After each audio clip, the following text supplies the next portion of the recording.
Okay, so let's continue with our antiplatelets, anticoagulants, and our thrombolytics. Okay, now here's the thing you need to know. Collectively, these are known as our blood thinners. Okay, the reason why they are called our blood thinners is that they are drugs that prevent or stop clotting. Now, what is clotting? I have purposely put it like this, antiplatelets, coagulants, and then thrombolytics in a in a what we call sequence of strength. When we say antiplatelets, they have the lowest risk for bleeding. When we say anticoagulants, they have a medium risk for bleeding, and then when we say thrombolytics, they have the highest risk for bleeding. Now, before we discuss that, before we discuss our drug, let's talk about clotting. Okay? Now, suppose that this is your blood vessel. Okay? Now, let's say for example, we will inject something, an IV. Okay? Or we will inject an IVTT, no? So, this is the needle. Pack. Okay, and then the drug goes in, no? Once you remove the needle, there will be an opening left by the piercing of the needle. Now, if it is not resolved, the opening could cause your blood to leak out, causing what we call an hemorrhage. Okay? Hemorrhage, otherwise known as a bleeding. Okay? Now, mo ni siya problema. Okay? That's one of the problems, no? So what your body does is it will attract, what we call our platelets to the site of injury, preventing the exit of the blood, preventing blood from exiting, So that's our platelets. Okay? This is our platelets. Okay? They will stop the bleeding. Now, once the platelets arrive, they will cause what we call the coagulation cascade. This is a series of steps, that we will discuss a little bit later, but basically it ends, in the formation of what we call our fibrin. Now, fibrin class is it acts sort of like glue, It is glue for the platelets. It acts like glue for the platelets. So basically, if the platelets are like that, the fibrin will act like glue, like this, They will make it stronger, It will make it stronger. And this is what we call a clot. Okay, that is what we call a clot. Okay, it is a way to resolve vascular injuries. Now, the problem with that is this, okay? Sometimes, not the problem yet, okay? After the clot has already formed like that, After the clot has already formed like that, the body will now start to rebuild the layer. Now, once it is already rebuilt like this, the body will secrete something that we call plasminogen. Okay? Plasminogen is then converted into what we call our plasmin. Now, the plasmin class acts as a sort of what we call garbage man, What it does is it will dissolve and remove clots after use. Okay? Since our blood vessel has already recovered, the plasminogen will come in and they will slowly remove the clot. Okay? Like that, So making it once again fixed. Do you understand? Now, the problem there is something like this. Okay, let's erase everything, okay? The problem there is something like this. Let's erase everything. No. Just rewind if you want to copy. No? Let's say, for example, there's an injury like that, okay? And there are platelets, like platelets. Sometimes, class, the propagation of platelets is not managed well, or what we call, it's not,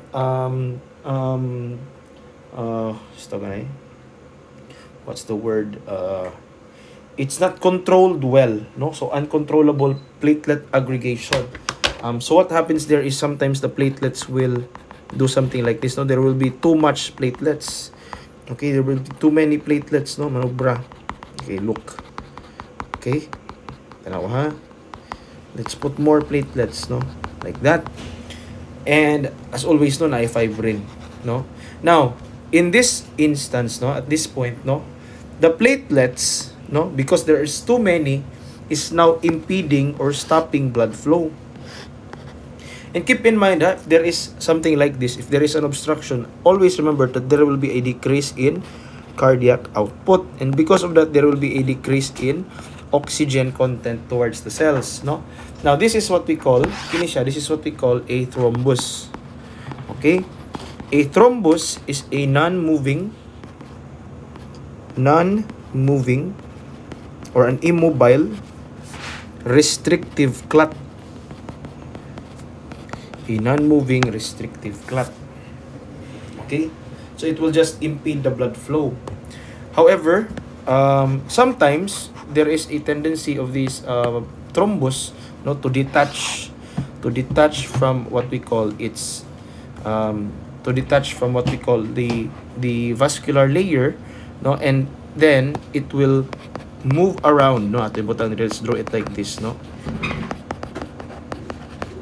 If it detaches from the blood layer, no, there is a tendency, class, that this clot, no, will move around the circulatory system. It will move. It is now a moving clot, no, and we call these moving clots our embolus. Okay, this is a moving clot. Okay, moving clot, or let's say moving restrictive clot, no, restrictive because it restricts blood flow, no, moving restrictive clot. Okay, now the problem there is this: if the embolus, no, as I mentioned, moves around the circulatory system, remember that the circulatory system does not have the same size, no, for every blood vessel. Like for example, because we already know about our aorta, but it becomes smaller and it becomes arteries, no, it becomes, and then the artery becomes smaller and becomes arterioles, no, and then eventually it will become a capillary. With that in mind, no, what happens is something like this. Let's say for example, this one here is an artery, and then suddenly it becomes smaller and becomes an arteriole. Sometimes, class, this embolus or this emboli will get lodged, no, or masangit siya in these smaller arterial places, no. It becomes lodged there. Now the problem there is this: if it gets lodged, no, blood can no longer flow. Blood can no longer flow. Di na siya ka flow. So because of that, there will be a decrease, no, there will be an absolute decrease, no. There will be a decrease in cardiac output. There will be a decrease in oxygenation. Okay, there will be a decrease in oxygenation, as I mentioned before. Now the problem there is there are two common sites, no, for an embolism. Mo man siya gitawag nato na embolism. When a embolus gets stuck in a small blood vessel, there are two common sites. The first is what we call our pulmonary embolism, which is an embolism in our lungs, no? And then the second one is our what we call cerebral embolism. Okay, so this is very dangerous, no, because if you decrease oxygenation to the brain, specifically the brain, it might lead to what we call a cerebrovascular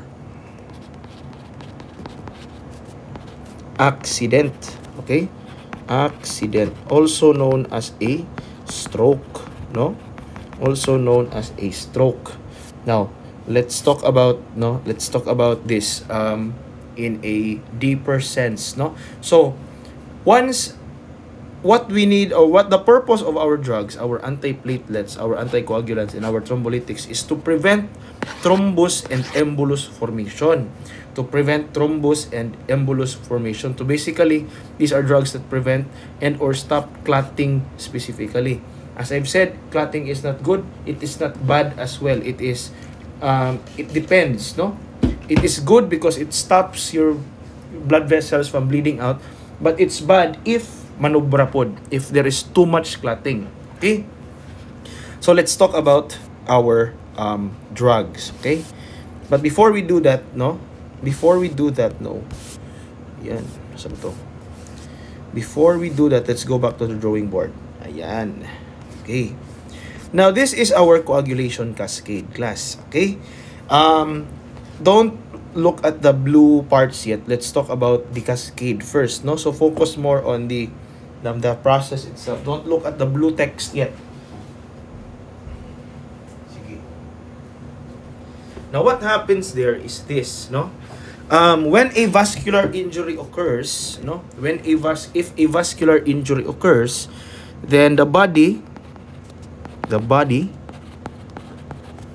releases or uses platelets. The platelets will cover up, no? The platelets will cover up the initial wound. Now, once the platelets are present, no, they will activate the intrinsic and extrinsic pathway. The intrinsic pathway monitors the internal condition inside the body, while the extrinsic pathway monitors the external condition of the body.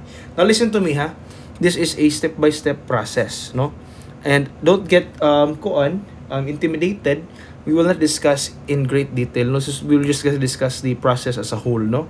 Because if I'm gonna take my time to discuss like this, what is number 12, what is number 11, it's gonna take a long time, no? So, and it's also very MS na. Okay? So let's talk about this, no? Typically, these numbers here in green, this is what we call our coagulation factors. Okay, coagulation factors, or CF for short. Okay, now typically in order to form a clot, okay, in order to form fibrin, we need to undergo the coagulation cascade. And the coagulation cascade works like this, okay? It's like this. Number 12 is activated by your intrinsic pathway, CF number 12. And CF number 12 activates 11. And then 11 activates number 9. Number 9 activates number 8. And so on and so forth, no? While on the other side, the CF3 is activates number 7. And then CF7 and 8 will activate number 10. No? It's like that. Parang ganyan, no? The key consideration here, the key thing that we need to remember is that if for example there is no CF12, then there will be no CF11, 9, there will be no 8, and so on and so forth. Meaning to say, if any of the coagulation factors are missing, then the body will not be able to form a coagulant or a clot. Okay, the body will not be able to form a coagulant or a clot. That is the key consideration here. Okay? Wait, to erase. No? So what happens there is this, no? Our number 7 will activate, our number 8 will activate number 10, and our number 7 will activate number 5. Okay, coagulation factor number 5. Now, keep this in mind, ha? Our 3 and 7, they are vitamin K dependent. Meaning to say, they need vitamin K, no? To synthesize, no? They need vitamin K to synthesize coagulation factors 3 and 7. Now, let's talk about it, no? Our number 10 will then help convert, listen to me, ha? Will then help convert coagulation factor number 2 called prothrombin. Coagulation factor number 2 is called prothrombin. Ito tayo, erase, class B. Don't like this. Oh.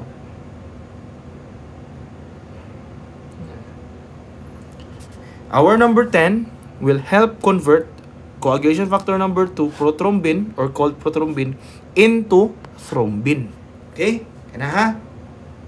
And then the thrombin will bind to your fibrinogen, which is coagulation factor number 1. And then thrombin binds with fibrinogen in order to create what we call fibrin. Okay? So fibrin forms the clot structure. As I've said, this acts as a sort of glue. No? Mura siya glue. It's like glue for our platelets. And because of that, because there is glue na, it will allow the formation of the coagulant or the clot. Now, let's talk about the drug action. Starting with our antiplatelets. The action of our antiplatelets is that they will block COX-1. Okay, cyclooxygenase 1. Reducing the thromboxane A2, which then prevents platelet synthesis. So meaning to say, they will prevent the creation of platelets. And if you prevent the creation of platelets, then obviously your extrinsic pathway cannot start, because as I mentioned, the trigger for these pathways are the presence of platelets, okay, or platelet aggregation. That is our antiplatelets. Our anticoagulants class, there are two types, our warfarin and our heparin. Our warfarin is very simple class, no? Our warfarin will inhibit vitamin K, and if there is no vitamin K, there is no 3, there is no 7, there is no 10, 5, 2, 1. So it means that it will prevent the coagulation cascade by stopping, no, or reducing vitamin K. Okay? Heparin class binds with thrombin, preventing fibrinogen conversion into fibrin. The way I'm gonna explain is like this, no? It's like this. Thrombin and fibrinogen are getting married. Nga na siya murasag magminyo, no? And then their child will be fibrin. That is the normal action. Now, what heparin does is very simple. Heparin will act as a mistress, murasag kabit, no? Heparin will take thrombin. It will take thrombin, iakwa ng thrombin, so that it cannot go to fibrinogen. And if heparin binds with the thrombin or goes to the thrombin, it prevents fibrinogen from converting into fibrin. So there will be no fibrin. And since there is no fibrin, there is no clot formation. Okay? Now, the last type of drug, no, is the strongest one. It is our thrombolytics, as I mentioned before. The job of our thrombolytics is it will convert plasminogen into plasmin. As I mentioned before, plasmin dissolves fibrin, which will dissolve the clot, or which will remove the clot. The key here is this, no? You can use this, our thrombolytics can be used even if the clot is formed. Okay? Can be used even if the clot is formed. Nga naman, because its job is to remove the clot. It is not to prevent coagulation. Okay? It converts plasminogen into plasmin even if, okay, para na paminaw na ko, listen to me, ha? No? Even if the tissues have not recovered yet. Okay, so iya pugson, it will force plasminogen conversion into plasmin. Okay? Ako erase class. I don't want this, no, I don't want to put this there because it's very dirty to look at. Okay? Okay, ayan. And with that being said, no, that is the action of our drugs. It's very simplified action of our drugs. No, wait, not really close. Sige, let's go back. Okay? So let's start discussing with our antiplatelets. Now, our antiplatelets prevents the formation of platelets, as I mentioned, no? They will prevent further increase in the size of the clots as well, and they have a low bleeding risk, no? We've already discussed the action before. And the drugs included in our antiplatelets are our aspirin, clopidogrel, and our infliximab. No? So, wait up. So, our nursing considerations for our antiplatelets is that we need to check for signs of bleeding. Like, for example, epistaxis, bruising, black stools, no?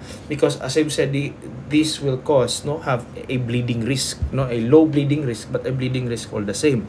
Okay? We need to monitor the patient's platelet count. As I mentioned before, it is around 150,000 to 450,000 cells per microliter.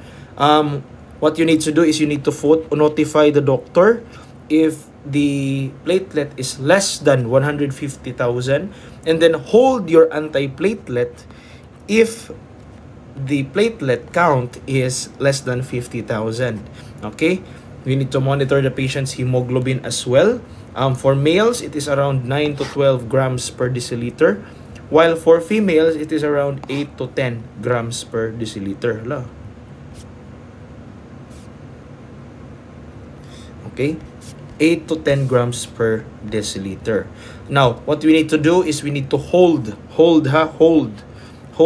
these antiplatelets if the hemoglobin is less than 7 grams per deciliter. Okay? Or 6.5 grams per deciliter in females. Okay? Prepare activated charcoal. Activated charcoal is the antidote for aspirin toxicity. Aspirin toxicity is usually seen as tinnitus. So if the patient is taking aspirin and suddenly they get tinnitus, then you give them activated charcoal. Okay? Let's continue. Next is our heparin. Heparin is only given is an anticoagulant only given via IV or subcutaneous only. As I mentioned before, this enhances antithrombin action by binding with our prothrombin, no? Binding with our thrombin, preventing fibrinogen conversion into fibrin. Okay? Now, there are two types of heparin class. We have our unfractioned, and then we have our low molecular weight. Now, if it is unfractioned, it will inhibit CF2 and CF10, and it is only given via IV. Okay? Only given via IV. However, if it is low molecular weight, then it will only inhibit CF10, and then it is given subcutaneously. Now, ang atong low molecular weight class, they tend to be weaker in action. Weaker in action, no? Okay? While our unfractioned is oftentimes a stronger form of heparin. Stronger heparin. An example of unfractioned heparin is heparin itself, no? The drug heparin. But an example of what we call a low molecular weight heparin is our enoxaparin. Enoxaparin and our fondaparinux. Fondaparinux, they are low molecular weight. Now, in order to show you the difference, I will go back to the drawing board. Remember, class, the function of heparin. Heparin binds with thrombin, preventing fibrinogen conversion into fibrin. It will bind with thrombin. Now, here is my graphical representation of that. When we say unfractioned class, typically, it has a bigger molecule. Bigger heparin molecule. Okay? While when we say low molecular weight, obviously, it is a smaller molecular size, no, or weight. Now, because unfractioned has a bigger molecule, let's say, for example, class, these green dots are our thrombin, no? Because it is bigger class, it can accommodate a lot more. It can accommodate a lot more of our thrombin. Diba? Meaning to say, it is very effective at getting thrombin. While our low molecular weight can only accommodate a few per molecule, making it weaker in effect, no? Making it weaker in effect. Do you understand? Do you understand the difference? No, it's like that, no? That's the difference between unfractioned and low molecular weight. Now, what do we need to consider for our heparin? It is the same as antiplatelet. So, mo gyapon to class, no? Monitor for bleeding. What else do we need to monitor? Monitor platelet count. Okay? Monitor hemoglobin. Okay? Now, we also need to monitor the patient's PTT or partial thromboplastin time. This is the time it takes for thrombin to convert fibrin. Okay? This is the time it takes for thrombin to convert fibrin. Normally, in a patient who is not having any diseases and is not taking any drugs, it is around 25 to 35 seconds. If the patient is taking heparin, it is around 50 to 70 seconds. However, class, if the patient's PTT is greater than 75 seconds, then we need to stop giving our heparin. We need to stop giving our heparin because that is a very high bleeding risk. And what we need to do, class, is this. If, for example, if it is greater than 75 seconds, then we need to give the patient the antidote called protamine sulfate. Okay, protamine sulfate, no? Another thing we need to consider is that heparin is not for pregnant mothers. Not for pregnant mothers. This is contraindicated for pregnancy because this is teratogenic. Okay, ito butang diri class, no? Teratogenic. Next is our warfarin. Okay? Next is our warfarin. Pizza. Warfarin is similar to our heparin in that it is an anticoagulant. It still has a moderate bleeding risk, no? And this is given per orem, no? Per orem.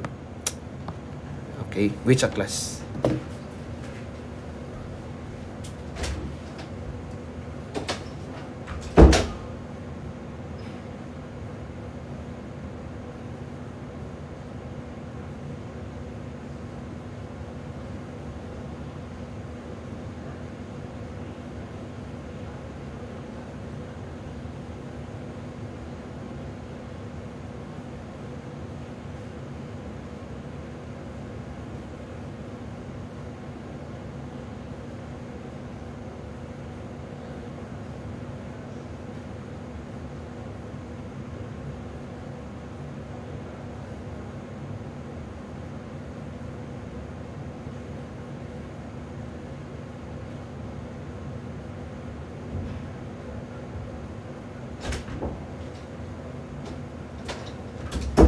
Okay, no? So the effect is usually very long. That's why they say that warfarin can be used long term, because the effect is around 5 days. No, the effect is 5 days, so it takes a long time.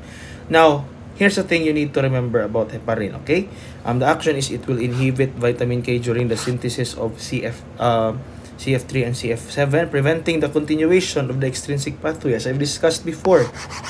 Here's the thing you need to remember. And put a big star on this class, ha? Okay? Put a big star on this, okay? Stop warfarin. Wala. Stop warfarin 5 days before a major operation. Major surgical operation. Keep that in mind, because as I mentioned, the effect is 5 days, no? So if we stop warfarin during the day or the day before an operation, there is a chance, no, that the patient might have bleeding during an operation. So it's important that we stop warfarin 5 days before a major operation. Warfarin is also the anticoagulant of choice for our ESRD, also known as our end-stage renal disease and stage renal disease. Ayan, no? Because it is non-nephrotoxic. Okay? So, warfarin class, no? Same as antiplatelets, ganina gyapon class, no? What we need to consider. We need to monitor the patient's INR and PT rather than PTT. When we say INR, what we are referring to is our international normalized ratio. When we say PT, it is prothrombin time. Okay? It is the time it takes for prothrombin to be created. Okay? For prothrombin to be for prothrombin to be activated, no? Normally, the INR is around 0.9 to 1.18 INR and 10 to 13 seconds for your PT or prothrombin time. However, class, if the INR is greater than 3.5, okay, or if the PT is greater than 21 seconds, then we need to stop the warfarin, okay?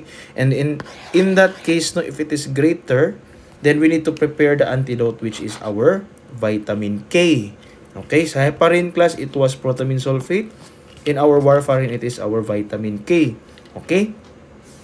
Another thing we need to remember is that we need to restrict the intake of vitamin K rich foods like green leafy vegetables. Nga naman, if I am taking warfarin and then I am eating lots of green leafy vegetables, chances are these green leafy vegetables will act as an antidote because there is a lot of vitamin K in this food, no? There is a lot of vitamin K, so this will act as an antidote and it will decrease the effect of warfarin. Okay? No, there are other sources of vitamin K po, no?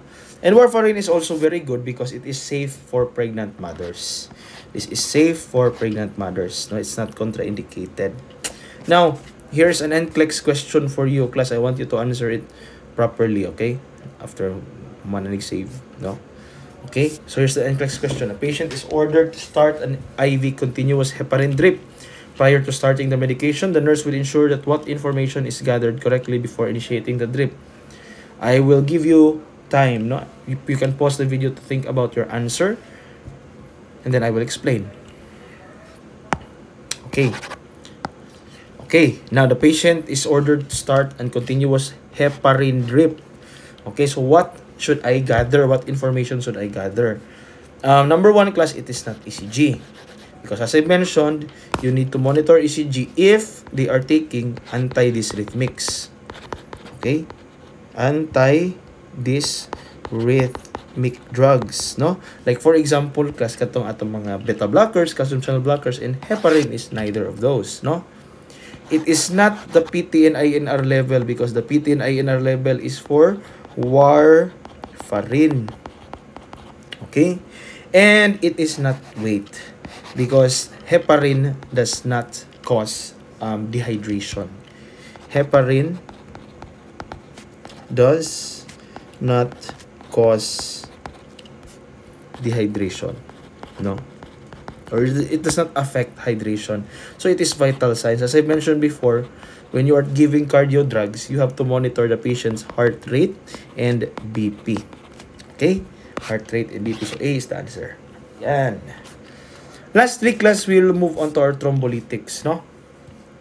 Thrombolytics, otherwise known as your tissue plasminogen activator, TPAs, they have the highest bleeding risk out of all drugs, no? Highest bleeding risk, okay? What they do is they dissolve clots by converting plasminogen into plasmin. Plasmin then breaks down the clots, no?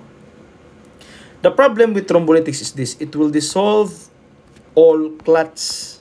Okay, even the clots that are not found in your area for bleeding. No, usually classes is given via IV, and this is given in a compressible site, usually around the arms and legs. Okay, arms and legs. Okay, meaning to say, class, there is no central sites. Like for example, class, dili pwede ang intrajugular. No, not allowed. No. Intrafemoral, intrafemoral, no, is not allowed. Not allowed. Example of these drugs are our alteplase, our streptokinase, tenecteplase, and urokinase. Kana na yung mga ACE, no? ACE, no? Thrombolytics, our mga place, no? Here's what we need to consider for thrombolytics. Number one, and most importantly, class, if you are giving this for stroke, if you are giving this for cerebral stroke, check CT scan first. Okay? If you are giving this for stroke, check the CT scan first. Nga naman, there are two types of stroke. I will use this. There are two types of stroke. Okay? The first type of stroke is our ischemic. Ischemic stroke is caused by a clot, no? Or not a clot. To be specific, class, it is an embolus, no? It is an embolus in the brain, causing a decrease in oxygen to the brain. While the other type of stroke is hemorrhagic stroke. Okay? Hemorrhagic stroke is caused by bleeding, no? Bleeding, possibly due to a ruptured artery. Nagisi imong artery, no? Oftentimes, a ruptured artery is caused by a ruptured aneurysm. Okay?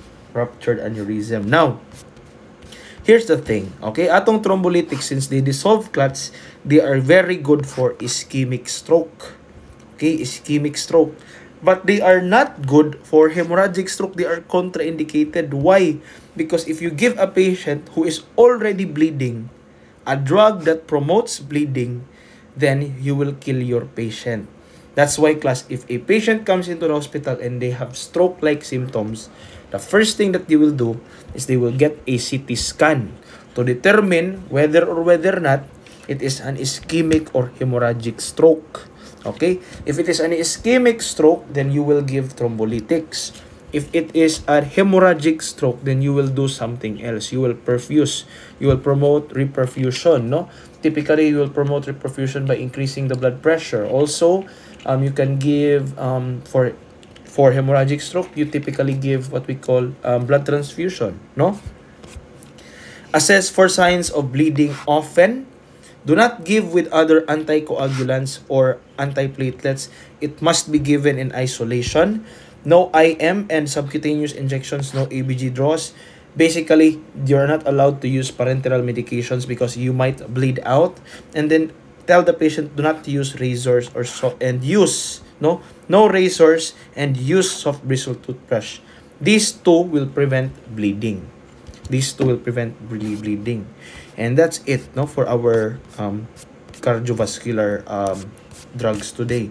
Next meeting, we will be discussing our antihypertensives, no, which we will start on Monday. Antihypertensives, and then after that, no, Monday and Tuesday, on Wednesday and on Thursday, we will have our quiz on cardiovascular drugs. After that, we will have our renal drugs. Okay.